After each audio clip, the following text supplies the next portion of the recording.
Welcome to the CommonHouse podcast, the show that talks about marketing, advertising, and the creative that drives business success in the Southeast. We're here today with Laura Johns. Laura, thanks so much for being with us. Thank you for having me. I love the studio, always. Absolutely. Not your first time here. We're longtime friends, and we've done work with your agency. A lot of good stuff over the years. That's right. So, Laura, give us a snapshot of your business. It has changed over the years. So today, we are serving managed services providers and IT businesses, so very specific persona that we are targeting, with full service digital marketing that really is ROI driven, helps them achieve revenue goals and get out of what I like to call the referral rut. So that's our main mission as a company, is making sure that we help entrepreneurs that are running IT businesses, get them out of the day-to-day referral rut and get them into a real digital marketing system.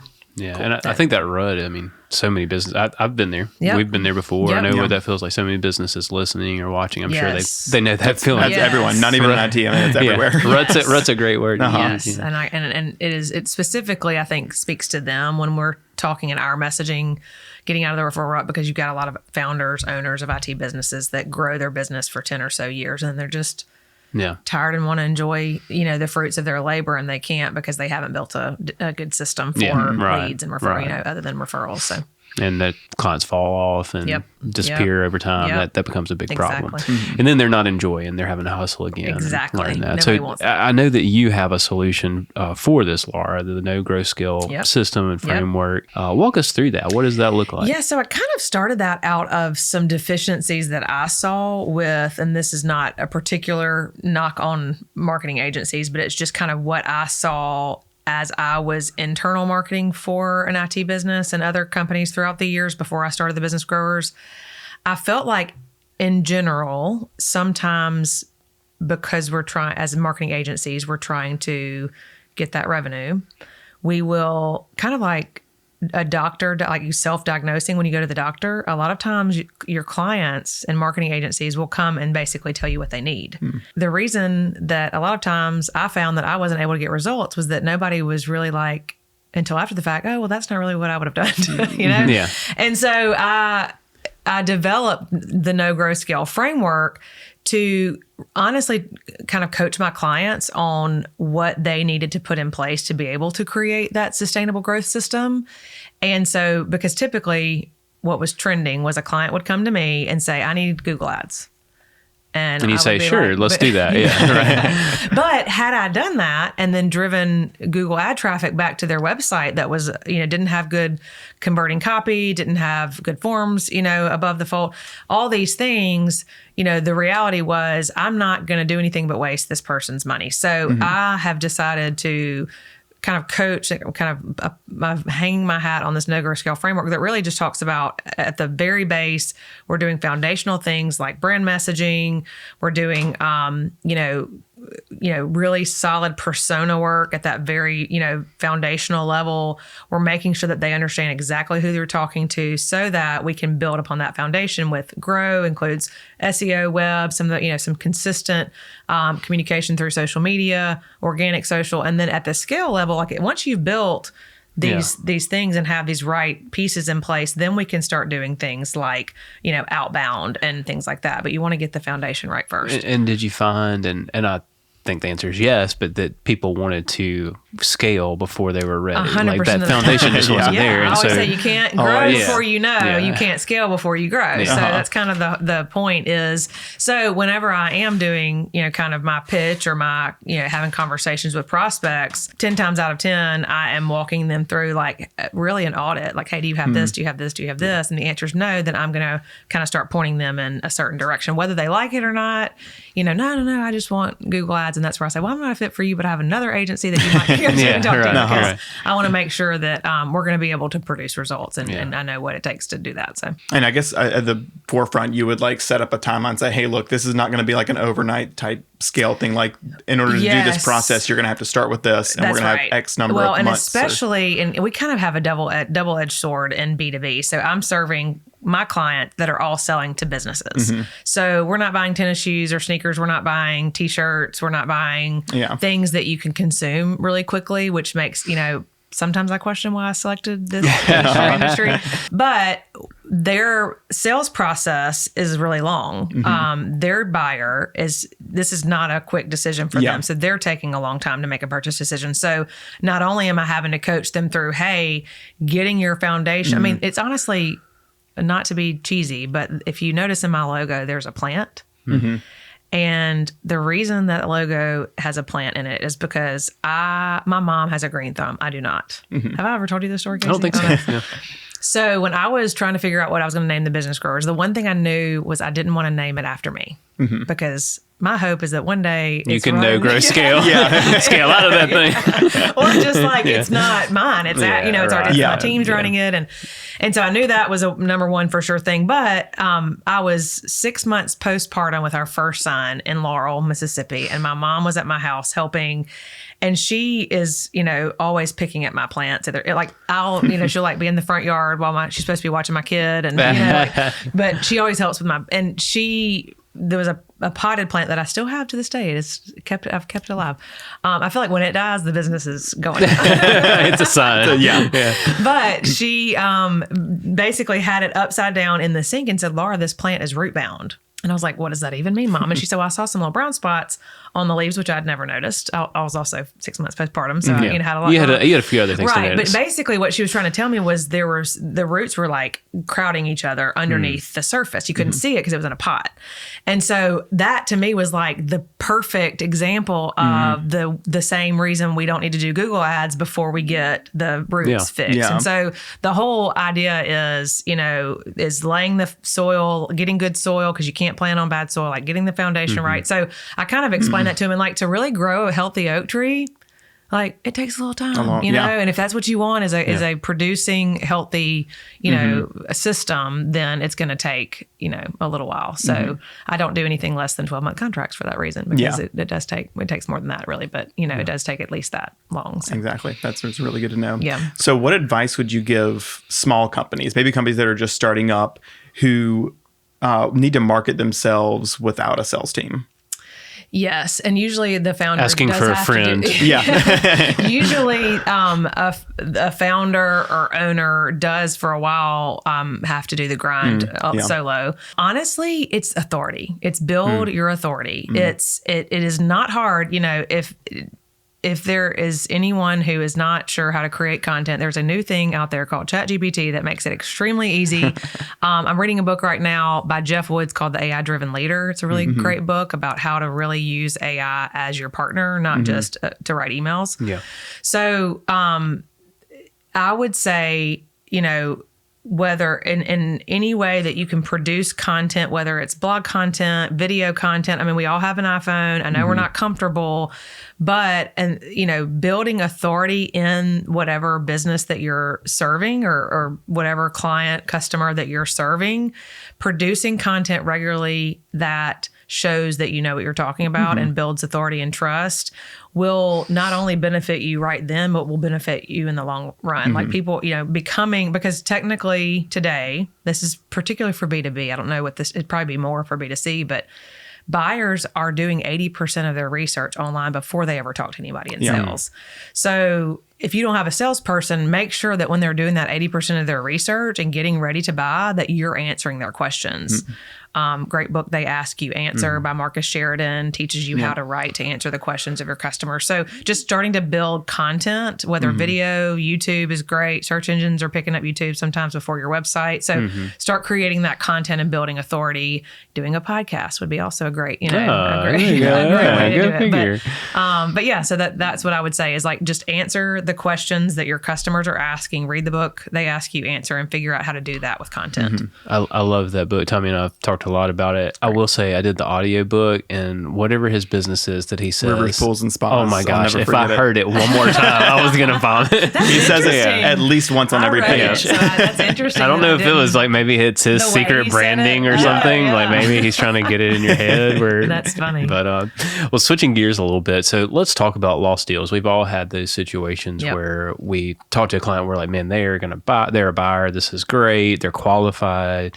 All the boxes are checked. And then you go by 6 months and you're like, what happened to Ted? Why didn't he buy? How do we handle lost leads? And maybe a specific question would be, what common mistakes are you seeing people make? That's good. Okay. There's a really tactical, how do we handle lost leads that I'd like to touch on first. And that's just making sure you have a good CRM. A lot of times it's like emails in a spreadsheet, and that's what's losing deals. Why are you pointing at me? I feel so attacked right now. I'm trying my best. Well, interestingly enough, a lot of my clients for over a year, we were sending leads through different, forms to our client. And we didn't have accountability to their pipeline because we weren't in their CRM or they didn't have one. So we actually built one. Oh, wow. So now we have a CRM that you get if you're working with us. That's awesome. Because it's so important to making sure that we're accountability to pipeline is huge. So I would say a CRM is like that tangible thing you have to have. But you mentioned qualified. I think a lot of times we don't qualify opportunities before we get on calls with them.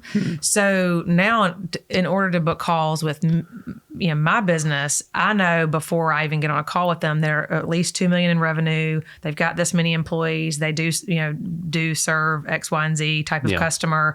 And I think that's where a lot of times we are spinning our wheels, wasting time on sales calls. We're just so excited to get the sales call that we'll take the call and we don't realize like they don't even have the budget to pay for us, Right. So qualifying, whether it be a form or getting somebody on your team to ask a couple questions before you get that call with them. And then the last thing would be process, sales process. Sometimes we don't have a good sales process. So like, for example, on the first call, we're not asking for the next call.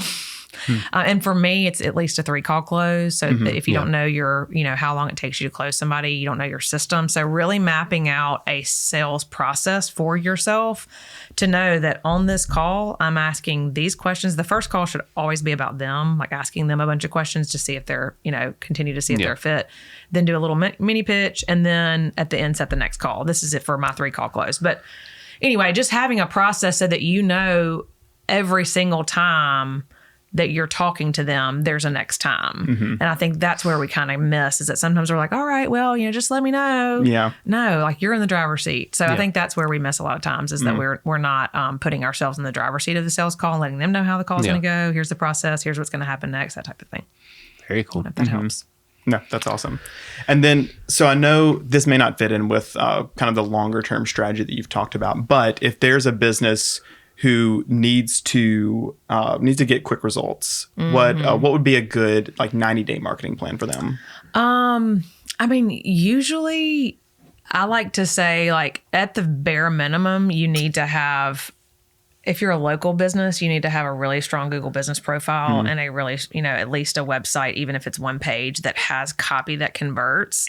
Like one of the things, and this is... I've heard you say that a few times. Tell me what do you mean copy? Well, a lot of times we build websites and we're not asking for anything. We're not asking them to call us. Yeah. We're using calls to action like learn more. That's a passive. A lot of people use it, but you're not actually telling them what to do. Yeah. And so, and this kind of goes back to the Building a Story Room book by Donald Miller. Sorry, I'm bringing up all my marketing books, but they're all great. People want you to tell them what to do. Yep. So a lot of times I'll look at a website and, for example, the whole website talks about how great they are. Well, nobody really cares. They just want to know how you solve their problem. So making sure that the assets that you do have are actually selling for you. That's the number one thing is if you already have a website, and a lot of people do, but they don't, if they're saying, hey, we got 90 days, I would say, start posting consistently to social media. Not every social media is appropriate for you. So finding the ones that are, post consistently. And that kind of goes back to, Tommy, what you were saying earlier about authority, or we were talking about authority, is even in 90 days, you can build authority. You can get your Google business profile. I'm not sure if y'all are aware, but your Google business profile actually allows you to post to it, like a social media platform. And so that's a way to stay relevant and knowledgeable to Google. Some really easy minor SEO things is if you have a website, which you should, and it should speak to how you solve their problem, not speak to how great you are. Make sure that every page has 500 words on it so that Google even knows it exists. Okay. Just some little things like that, but foundationally, at the very most, know who your buyer is, do the work, I call it persona work, but making sure that you understand deeply your buyer, making sure that you have a website with copy that speaks to that buyer. That'd be like baseline. And then start writing, copy and reading that book they ask you answer and start solving their problems through blog content and that type of thing. Good, like foundational stuff. Yeah, you're going to need that regardless. And, again, if they're doing 80% of their research online, and you're a 10-year-old company and the last time you posted to social media was 2017. Stop pointing at me when you say stuff like this. They're going to think that you're not relevant. Yeah. And they're going to go find somebody who seems more relevant. I feel like I would relevantly like you to point at Tommy a little more than me. Before I So, Laura, I've gotten the privilege to watch you grow over the years and niche down. What is different about what you're doing now, marketing for IT and cybersecurity versus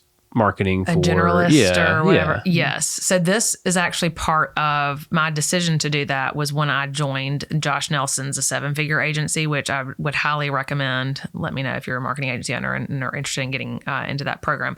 But one of the big keys to success that they teach is picking a niche or an industry to serve. And I had the most experience in kind of the IT, the previous 9 years of my career, and always been like telecom. So I picked that one. The difference is one that when people come to you as a prospect, they are pre-positioned to buy because they already know about you. Yeah. It did take, to be quite honest, and I had a health blip in the road too, so it may have taken a little bit longer for us, but it took us about 18 months for people to start coming to us and already know who we are. Yeah. But now we have, I would say, anywhere between 20 to 30 calls, appointments booked with us without us having to do any outreach every month, which is like, incredible. if you had told me that Wow, 18 months ago, I would have. But that came with, we got really good referral partners. And we only got good referral partners because they're referral partners that are in the industry and they trust us because we're so. Yeah. I think it took a little bit of time. What was the actual question? Just like, how is it different? Yeah, how's it different than if you're running a downtown business? I think the main kind of benefit, I would say, outside of the fact that people are ready to pre-position, you don't have to like pre-qualify much other than do you have the budget for us. Is that I feel a lot less like a psychopath. Hey, and that's a big win. That's a big win. Our systems, we were able to dial in our systems. We know that, and we are actually even show them on onboarding. We've just started this really fun thing where everybody on our team joins onboarding, and the client's like, on the call. Yeah. But we just do it for a few minutes, introduce ourselves, but we show them a very clear roadmap. And we're able to communicate along the way. Here's what's happening. And it actually happens because my team isn't having to serve 6 or 7 different types of clients and figure out what their marketing strategy is. Which would have different roadmaps. Right. Yeah. And so we definitely make tweaks based on the specifics of the client, but it's not like whole strategy tweaks. Yeah. It's just, modifications here and there. So I think my team is less stressed out. I'm less stressed out. I think that we've been able to develop a really, not to overuse the word, but like a world-class system. And now I know exactly what bumps we have in the road to tweak and fix ourselves because we're running the same system over and over and over again, if that makes sense. But yeah, Laura, so you mentioned before that you used to work in marketing for an IT company and then you transitioned over to running your own marketing business. What was the biggest challenge in that transition? Yes. Outside of having to figure out paying myself versus being paid by somebody else and health benefits and all that, that was obviously the first thing. But I think in general, in corporate, you're perfecting, you're polishing, you're getting everything just right before you launch something. In the world that I'm in, speed matters way more than polish. And, how quickly can we get, we're always going to be improving. And that's kind of if you're someone that likes things to be just so, and I used to be that person, I think, then agency ownership, I feel like is probably not for you because a big part of what I do every day is figuring out how to just keep improving and keep improving. So we're launching when it's, there's a book called Buy Back Your Time by Dan Martell. 80% done is 100% awesome is what he says. And so if we're 80, and my clients don't see that, if we're 80% of the way there on something new, that we're trying or experimenting with, we'll just launch it. We won't launch client stuff 80%, but anything that we're trying to experiment with. And I think that's kind of the big difference is that you can be more nimble. gamble. You can, be more experimental. And that's kind of what it takes to get things done. Eventually the right way. Yeah. What's the saying? Like, done is better than perfect. Yeah. Is that, I'm a believer in that. Yeah. Yeah. Used to not be. But. Before we kind of wrap up, Laura, I'd love to hear, because I know that for myself, I'm thinking about niching down a little further in where we are in some of our businesses. And I know other people, that thought is crossing their mind, especially as they hear you talk about their life is less chaotic, their systems. And I mean, you can hear you talk and it's like, oh yeah, of course your systems would be less, less complicated. So someone who's like, okay, I think I'm ready to niche down a little bit. What would you advise them? What piece of advice or direction would you give them? I would say start to build that authority, like reaching out to, if you have any current customers in that, industry that you're particularly trying to serve, do a little focus group, ask them like what keeps you up at night, what are those key drivers for you, and then start to build your own persona and messaging and website around that. That's what I did. The first couple months was like, okay, what do you really care about? What do you not care about? Yeah. I think that would be the very first step, and then just do it. I think that's another thing is like and I actually encourage my clients to niche down because it really works well for them if they're just IT for healthcare, but everybody's scared to do it because it seems like you're going to be limited in opportunity. Well, and I think we do need to acknowledge, you said it, and I've seen it true for myself and others. There is this trough of sorrows that, you go through that while you're niching down and you're like, I'm sorry, we don't do that. We don't do that. So, I mean, there is, and there certainly, have been days where I have questioned if this was the right idea. But fast forward now, I'm no question. I mean, when I say there were days, I mean like 6 months ago, right. Yeah. There were some days where but then because I did select this industry, I was able to secure a partner, a little company called AT&T.